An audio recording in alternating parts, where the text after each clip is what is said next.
Russia, the evil empire. Ever since the end of World War II, the Soviet Union has loomed dark over the horizon. Rolling its tanks and missiles through the streets, communism stood in bold opposition to the West. The fate of the world hung in the balance between two superpowers, and the Cold War fostered tension and mutual distrust. But in the early 90s, the walls began to come down. The Cold War was ending, and fear slowly turned to hope between our two nations. In what might have signaled the end just a few years before, the Blue Angels flew their jets to Moscow in what they hoped would spark the beginning of a new friendship for many years to come. I'm most excited about Moscow because I've never seen anything like that, and it's going to be very historic for us to go there. So I'm pretty fired up about that. I never thought for once that I would ever be in a military jet aircraft flying in Moscow, unless something bad was happening. You spend your whole life training for an enemy, and now... Here, in less than a year and a half, now we're flying air shows over there, and they're our newfound friends. That's pretty interesting. It takes a lot to get used to that, thinking that way. During their approach to Russia, the Blue Angels were intercepted by Russian fighters who took to their wing in a gesture of friendship and escorted them into Moscow. Being a Navy pilot, I never thought I'd ever see the day that I'd be in Moscow, much less being escorted in Russian territory by 9 of their Sukhois and MiGs.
In Moscow, baby.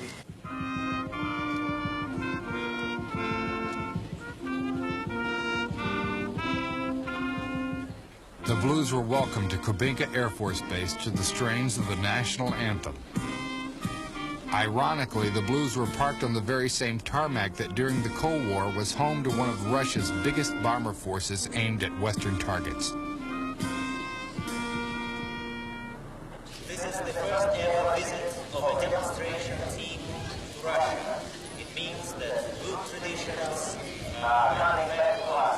The traditions of doing our jobs together for the sake of common goals. The goals that were first marked during the years of World War II.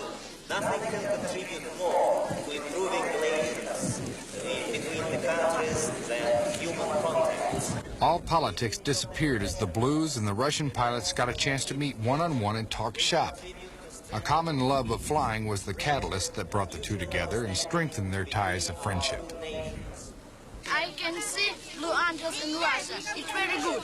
I'll never forget when we get out of the planes in Moscow and just mobbed by all the children. That was really kind of unexpected. I think that that'll always stand out in my mind. Kids are kids anywhere in the world, you know, and they're wonderful. The Blue Angels represent, individually and collectively, cross-section of the very best of America. And we have in this room at least half of our guests Russian, who represent the very best of Russia. Visits such as yours represent a great deal more than a visit. They really represent a new relationship between our two countries. Despite 40, understand how significant this visit is. We talk about relationships, and it sounds good, but people have a difficult time understanding it, the average man and woman in the street, in our country and in this country. Hold in their hands, if you will, as well as in their minds and in their hearts. The highlight of the team's stay in Russia came when the Blue Angels and the Russian pilots participated in a series of exchange flights. For the first time ever, Blue Angel pilots got to fly in Russian aircraft, and Russian pilots got to fly in American aircraft. We had a couple two-seat F-18s over there, and they had two-seat Su-27s and MiG-31s, and an attack plane they call the Frogfoot. They had all these two-seaters. We were able to take their demo pilots. They got to fly in the backseat of our airplanes, and then they took us in our respective airplanes. So all of us on the team with the numbers on our uniforms got to go flying. Inside? Have I ever ridden a MiG before? No.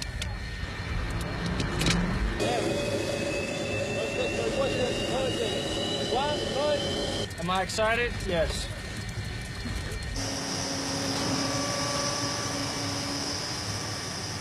An unbelievable experience. I mean, we've all dreamed of actually encountering those guys in the sky, and probably not on a friendly basis. So to actually get in the airplane and see what it would do was awesome.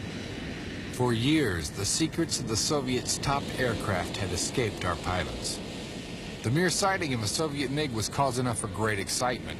And now, after all this time, the Blue Angels were about to do what no one else had done before: strap into a Russian jet and take to the skies over Moscow. Well, this was it. Standing on a tarmac just a few miles from Moscow, the Blue Angels would get the chance to make history. Sworn enemies just a few years before, the walls between them were coming down. A pilot is a pilot, and if there's one thing a pilot loves to do, it's fly, especially in a jet they never thought they would. Kind of impressive just from a mere fact that you never thought you'd ever be that close to one, let alone riding in one. Before we went up to fly, they basically established two forms of communication. I'm the pilot, or you're the pilot.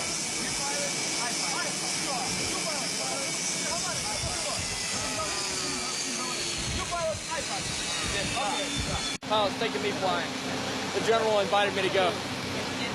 And we're gonna do section acro and a slot and all the weight positions. That's what they're gonna show me. No, Su-27.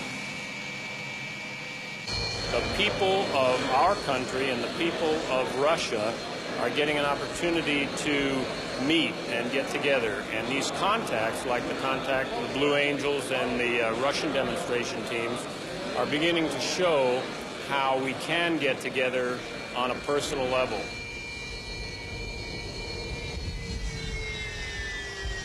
I flew my counterpart, who was the team leader of the Russian team, and he flew me. So we got to see the performance of each other's airplanes. And of course, as an aviator, there's always that competitiveness, you know, and you wonder, I wonder what this guy's going to be like, you know, and what am I going to show him? We got to show each other a little bit of stuff. You fly, I fly, and it worked out just fine. Ready to let him in?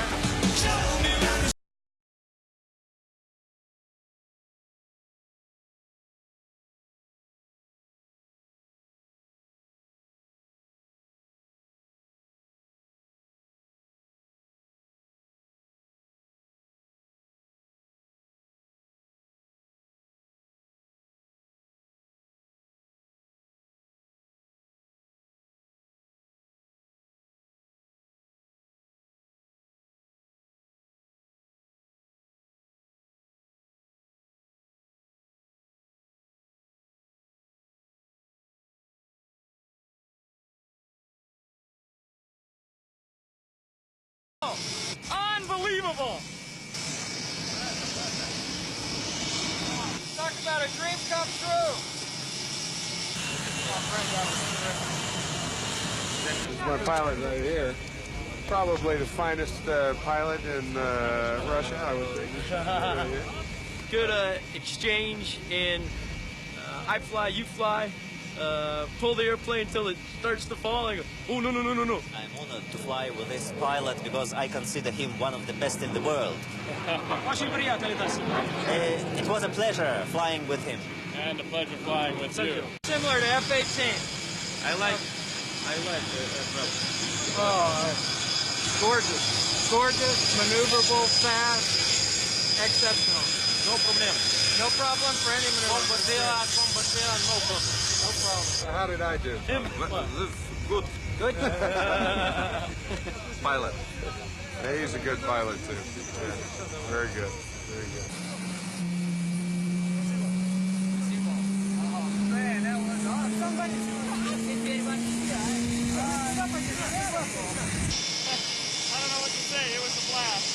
I just can't believe I'm here. I mean, in Russia, you know, maybe 2 years ago, this would have been unthinkable. So it's beautiful. It's wonderful. It's just, peace is breaking out, and that's really gratifying. To see American pilots flying in Russian jets and Russian pilots flying in American jets is something that probably none of us would have imagined in our lifetimes. Everything that I have ever done is they speak a different language, but they have the same drives and the same motivations. So that was very good. And to see the way the country is evolving, it gives me a lot of faith and hope because of the people. They're just so hungry for democracy and freedom, and may not have anything that's material, but they have a lot of pride in what they do. And we want to give them hope.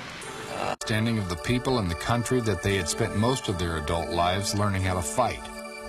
Old stereotypes had been broken down and replaced with memories and friendships that would last the rest of their lives.